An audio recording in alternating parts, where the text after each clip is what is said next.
Well విషర్స్గా వాళ్ళు ఎంతో కష్టపడుతూ వాళ్ళ సొంత బిజినెస్ చేసుకొని సొంత పనులు చేసుకొని వాళ్ళ అభిమానంతో మళ్ళీ వచ్చాను, మళ్ళీ సినిమాలకు వచ్చానన్న ఆనందంతో ఈ ఒక 8 సంవత్సరాల గ్యాప్లో కూడా నేను సినిమాలకు దూరంగా ఉన్నాను, జనాలకు దూరంగా ఉన్నాననే ఫీలింగ్ తెప్పకుండా నన్ను ఎప్పుడు జనాల్లోనే పెడుతూ నన్ను ఎప్పుడు ప్రోత్సహిస్తూ నాకు హెల్ప్ చేస్తూ సపోర్ట్ చేశారు. దానికి అందరికీ రుణపడున్నాను నాకు ఇంత సపోర్ట్ ఇచ్చినందుకు.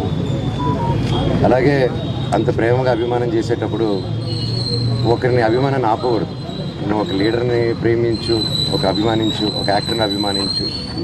నాతో తిరిగారు నా ఫ్రెండ్స్ హీరోలు కొన్ని ఉండే, అన్న నేను హీరో ఫ్యాన్, నేను ఆ హీరో ఫ్యాన్ అంటే నేను ఫోన్ చేసి అన్న కలిపి అంటే నేను కల్పిస్తుంటాను తీసుకెళ్ళి. అది హెల్తీగా ఉంటుంది. కానీ ఇక్కడ ఏమైంది, నాతో ఏదైనా ప్రాబ్లం ఉంటే నన్ను కూర్చొని పెట్టుకోవాలి. నేను ఎక్కడికి పారిపోవట్లేదు.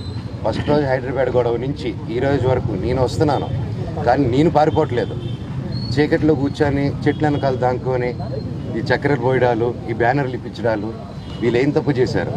వీళ్ళ అభిమానాన్ని చూపించేటప్పుడు వాళ్ళ బ్యానర్లు తీస్తే ఓకే, అవి చిన్న విషయం. కాకపోతే తర్వాత నాకు తెలిసింది ఏంటంటే, బ్యానర్లు తీక ఒక 2 రోజుల ముందు మా పళనిని పిలుచుకొని వెళ్ళి,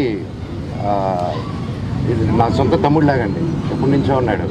అండ్ అలా చాలామంది ఉన్నారు. వీళ్ళందరూ నేను డబ్బిచ్చో కిరాయికో నా చుట్టూ మనుషులు పెట్టుకొని తిప్పే రకం కాదు నేను, అభిమానంతో వచ్చేవాళ్ళు. సో అలా పెడితే దానికి 12వ తారీఖు ఎప్పుడు తమ్ముడు పిలిచింది నిన్ను క్యాంపస్కి?